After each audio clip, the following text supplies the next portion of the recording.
GST law में ऐसे बहुत से चेंजेस आ रहे हैं जो कि 1 जनवरी 2021 से एप्लीकेबल हैं। इस वीडियो में मैं डिस्कस करूंगा 10 ऐसे मोस्ट इंपॉर्टेंट चेंजेस जो आपकी नॉलेज में होना बहुत ज़रूरी है। एंड ट्रस्ट मी, अगर ये चेंजेस से आप अपडेटेड नहीं रहेंगे तो आपको बिजनेस करने में बहुत प्रॉब्लम्स आने वाली हैं।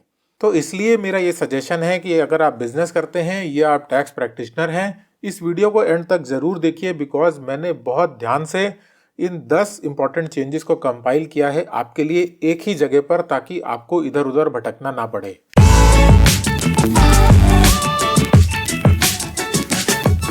हेलो एवरीवन, मेरा नाम है सीए गुरप्रीत सिंह भल्ला और आप देख रहे हैं कंसल्ट गुरप्रीत। अगर अभी तक आपने मेरा चैनल सब्सक्राइब नहीं किया है तो प्लीज़ कंसिडर सब्सक्राइबिंग और बेल आइकन दबाना ना भूलें, ताकि आप कोई भी इंपॉर्टेंट वीडियो मिस ना करें। तो सीधा टॉपिक पर आते हैं। 10 मोस्ट इंपॉर्टेंट चेंजेस जो जीएसटी लॉ में हुए हैं, जो कि 1 जनवरी 2021 से इफेक्टिव हो चुके हैं।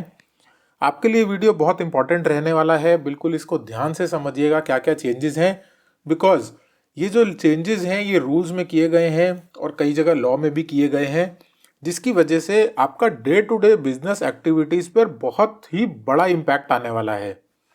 तो स्टार्ट करते हैं अपने पहले चेंज के साथ। तो फर्स्ट चेंज जो आया है वो आया है capping of ITC availment for missed invoices at 5%। जैसा कि आप सभी लोग जानते हैं कि रूल 36(4) एप्लीकेबल हो चुका है पहले से ही, और उसमें अभी तक 10% की कैपिंग थी। कैपिंग किस चीज़ के ऊपर थी? जो भी इन्वॉइसेस, जो भी परचेजेज आप कर रहे हैं, वो इन्वॉइसेस अगर 2A पर दिख रही हैं, यानी कि आपके सप्लायर ने वो इन्वॉइसेस को पोर्टल पर अपलोड किया है, तो आपको उससे ज़्यादा केवल 10% का प्रोविजनल आईटीसी मिलता था। इस लिमिट को 1 जनवरी से घटाकर 5% कर दिया है। फिर आ जाते हैं दूसरे बड़े अपडेट पर, दूसरे बड़े चेंज पर। 1 जनवरी 2021 के बाद अगर आप अपना GSTR 3B नहीं फाइल करते हैं for any consecutive period of 2 months, अगर 2 महीने का 3B आपका फाइल्ड नहीं होगा, तो अब आप अपना GSTR 1 फाइल नहीं कर पाएंगे। ये किया क्यों गया, ये समझ लीजिए। बहुत से लोग ऐसे हैं जो टैक्स ना डिपॉजिट करना पड़े, इसकी वजह से अपना GSTR 3B नहीं फाइल करते हैं, लेकिन पीयर प्रेशर और बिजनेस के प्रेशर की वजह से उनको GSTR 1 फाइल करना पड़ता है, बिकॉज 2A में आईटीसी नहीं क्लेम कर पाते बहुत से लोग। तो अगर आप GSTR 1 फाइल करते हैं, 3B नहीं फाइल करते हैं, तो अब से आप 2 महीने का 3B ना फाइल करने पर GSTR 1 भी फाइल नहीं कर पाएंगे।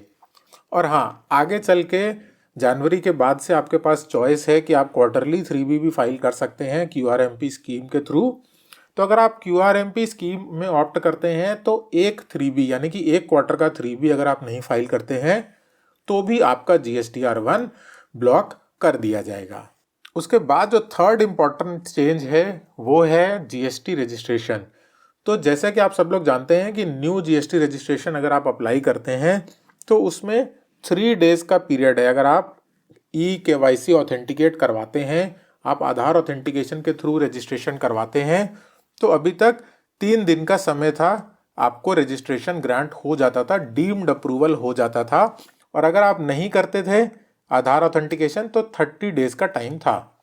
इसको अब चेंज करके गवर्नमेंट ने 7 डेज का टाइम कर दिया है, और ये जो बिना ऑथेंटिकेशन वाला टाइम पीरियड था वो 30 का 30 डेज ही रहेगा। तो बेसिकली अब यहाँ पर गवर्नमेंट ने टाइम इंक्रीज कर दिया है, 3 दिन से बढ़ाकर 7 डेज कर दिया है। 7 डेज में आपका रजिस्ट्रेशन अप्रूव होगा। प्लस इसके साथ एक और बहुत इंपॉर्टेंट चेंज गवर्नमेंट ने किया है, वो है बायोमेट्रिक वेरिफिकेशन। बायोमेट्रिक मीन्स आपका थंब इम्प्रेशन और आपका आईज का रेटिना इम्प्रेशन, जैसे कि आप लोग आधार अप्लाई करते समय करते हैं, तो बायोमेट्रिक वेरिफिकेशन भी इंट्रोड्यूस कर दिया गया है जीएसटी रजिस्ट्रेशन में। नेक्स्ट यानी कि फोर्थ इंपॉर्टेंट चेंज है कि ई-वे बिल के लिए जो वैलिड पीरियड था, जो वैलिड किलोमीटर रेंज थी, उसको रिड्यूस कर दिया गया है बाई 50%। इसका मतलब ये है कि पहले फॉर एवरी 1 डे, हर एक दिन के लिए 100 किलोमीटर्स की वैलिडिटी होती थी। यानी कि अगर 100 किलोमीटर तक का आपका डिस्टेंस है गुड्स का ट्रैवल करने का, तो उस ई-वे बिल की वैलिडिटी 1 दिन थी, और ये हर 100 किलोमीटर के साथ एक एक दिन बढ़ती जाती थी। लेकिन यहाँ पर इसको स्ट्रेट अवे हाफ कर दिया गया है, 50% कर दिया गया। यानी कि आप 200 किलोमीटर ट्रैवल करने के लिए आपका ई वे बिल सिर्फ एक दिन वैलिड रहेगा। तो ये एक ऐसा डेडली और डेंजरस चेंज है, मैं कहूँगा, कि जिससे बिजनेसेस को बहुत ही ज़्यादा प्रॉब्लम होने वाली है। इसका एक प्रैक्टिकल रीज़न ये है कि जब भी गुड्स एक डेस्टिनेशन से दूसरी डेस्टिनेशन तक ट्रैवल करते हैं तो सब कुछ हमेशा प्लानिंग के हिसाब से या सब कुछ स्ट्रेट अवे नहीं होता है। प्रैक्टिकल डिफिकल्टीज आप सब लोग समझ सकते हैं, कभी व्हीकल खराब भी हो सकते हैं और इस तरह की बहुत सारी प्रॉब्लम्स आती हैं रास्ते में। तो ये डे टू डे बिजनेस में बहुत इंपॉर्टेंट है। आप लोग भी इस बात का ध्यान रखें। आप जो भी ई वे बिल अब जनरेट कर रहे हैं वो बिल्कुल लास्ट मोमेंट पे करें। पहले से ई वे बिल जनरेट करके ना रखें, क्योंकि अगर ई वे बिल एक्सपायर हो गया तो सीधा कॉन्सिक्वेंस आपके गुड्स पर आएगा। अगर आपको गुड्स कहीं भी रोक लिए जाते हैं और आपका ई वे बिल पहले एक्सपायर हो चुका होगा तो गुड्स को कॉन्फिस्केट किया जा सकता है। तो इस पॉइंट को बहुत ही सीरियसली लेने वाला है। नेक्स्ट इंपॉर्टेंट अपडेट है, नेक्स्ट चेंज है, फिफ्थ चेंज। इसमें गवर्नमेंट ने 1 जनवरी 2021 से QRMP स्कीम के थ्रू, यानी कि क्वार्टरली रिटर्न्स और monthly payment of taxes scheme को लॉन्च किया है। वो एप्लीकेबल है ऐसे टैक्स पेयर्स के लिए जिनका टर्नओवर 5 करोड़ तक है। 5 करोड़ से नीचे वालों के लिए है, उसके ऊपर वालों के लिए ऐसी कोई फैसिलिटी नहीं है। तो ये QRMP स्कीम की फैसिलिटी मैं शॉर्ट में बता देता हूँ कि आपको अपना 3B रिटर्न फाइल करने के लिए अब क्वार्टरली ऑप्शन दे दिया गया है अगर आप 5 करोड़ से नीचे के टर्नओवर वाले SSE हैं, बट आपको पेमेंट मंथली करना पड़ेगा।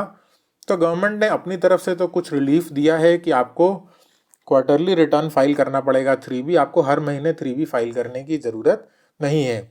बट थोड़ा सा इम्प्रैक्टिकल है मेरे हिसाब से। क्यों इम्प्रैक्टिकल है, इसके लिए मैं QRMP स्कीम पर एक स्पेसिफिक वीडियो बनाऊंगा, उसमें मैं डिस्कस करूंगा। उस वीडियो को एक बार देख लीजिएगा, आपको क्लैरिटी आ जाएगी कि QRMP स्कीम कितनी प्रैक्टिकल है, कितनी एप्लीकेबल है, या आपके लिए बिल्कुल काम नहीं आने वाली। उसके बाद नेक्स्ट यानी कि सिक्स्थ चेंज है कि GSTR 1 फाइलिंग के टाइम लिमिट को चेंज कर दिया है। अगर आप लोगों ने अभी तक ये नोटिस किया हो तो जितने भी चेंजेस मैंने आपके साथ डिस्कस किए हैं ये आपके day to day business activities को इफेक्ट करने वाले चेंजेस हैं। क्यों मैंने बोला था कि इंपॉर्टेंट है, क्यों मैंने बोला था कि बहुत प्रॉब्लम हो सकती है अगर आपने ध्यान नहीं दिया इन पॉइंट्स पर, वो यही है कि ये day to day business activities को इफेक्ट कर रहे हैं। चाहे वो ई वे बिल हो, चाहे वो ITC की एलिजिबिलिटी हो, चाहे वो नए रजिस्ट्रेशन की टाइम लिमिट हो, और चाहे ये GSTR 1 फाइलिंग की टाइम लिमिट हो। तो इस पॉइंट में देखते हैं GSTR 1 फाइलिंग के टाइम को रिड्यूस कर दिया गया है। तो जैसे कि मंथली जो लोग GSTR 1 फाइल करते थे उनके लिए तो 11th of the next month date पहले से थी, इसमें कोई चेंज नहीं है, ये पहले के जैसा ही है। लेकिन जो एक्चुअल चेंज आया वो यहाँ पर आया क्वार्टरली GSTR 1 फाइलर्स के लिए।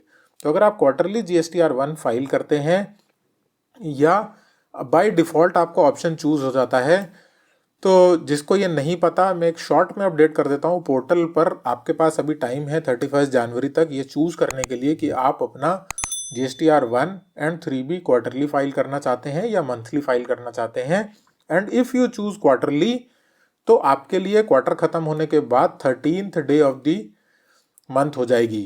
तो जैन फेब मार्च का अगर आप GSTR 1 क्वार्टरली फाइल करना चाहते हैं तो आपके लिए डेट होगी 13th अप्रैल। 13th अप्रैल तक आपको फाइल करना है। अभी तक 31 डेज का टाइम मिलता था, अब इसको रिड्यूस कर 13 डेज कर दिया गया है। उसके बाद 7th चेंज है compulsory payment of tax of at least 1%। 1% का टैक्स आपको कंपलसरी पे करना पड़ेगा, यानी कि आउटपुट टैक्स पे करने के लिए आप ITC का इस्तेमाल केवल 99% तक कर सकते हैं। 1% का कैश आपको जमा करना ही पड़ेगा। हालांकि इसमें कुछ एक्सेप्शंस हैं, ये बहुत सारे लोगों पर एप्लीकेबल नहीं भी हो रहा, तो इस पॉइंट के लिए बहुत ज़्यादा पैनिक होने की ज़रूरत नहीं है। मैं ऊपर आई बटन में पूरी डिटेल्ड वीडियो का लिंक दे दूंगा। ये बेसिकली बात हो रही है रूल नंबर 86B की, तो रूल 86B पर मेरी एक डिटेल्ड वीडियो है, आप वो वीडियो जाकर देख लीजिए।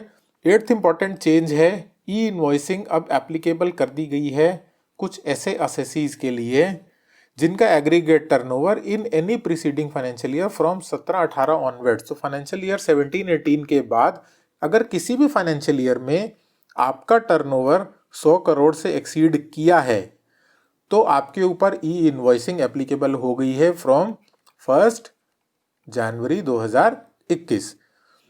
अब कुछ ऐसी कैटेगरी के टैक्स पेयर्स हैं जिनको इसमें से एक्सेप्शन निकाल दिया गया, बाहर कर दिया गया, जैसे कि SEZ unit, insurance company, banking company, financial institutions, कुछ ऐसे लोग हैं। रेलिवेंट जो मैं समझता हूँ वो है GTA, ठीक है, supplier of passenger transportation service, और इस तरह के कुछ और SSCs हैं जिनको एग्जेम्प्ट कर दिया गया है।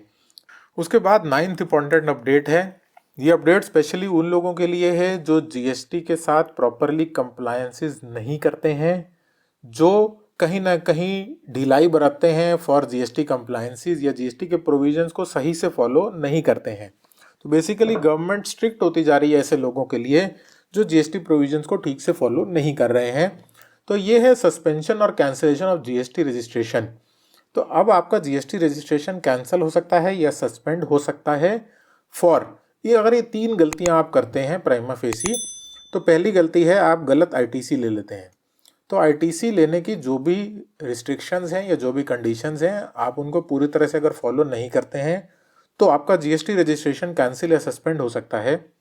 दूसरा, अगर आप एक्सेस आउटवर्ड सप्लाईज भर के भेजते हैं GSTR 1 में, यानी कि अगर आपने GSTR 1 में सेल ज़्यादा दिखाते हैं और 3B में सेल कम दिखाते हैं, तो बेसिकली यहाँ गवर्नमेंट का पर्पज़ ये है कि आप ITC उतनी ही पास ऑन करें जिस पर आपने 3B में टैक्स दिया है। ऐसा ना हो कि आपने 3B में टैक्स दिया है कम और GSTR 1 में आपने टैक्स पास ऑन कर दिया है ज़्यादा।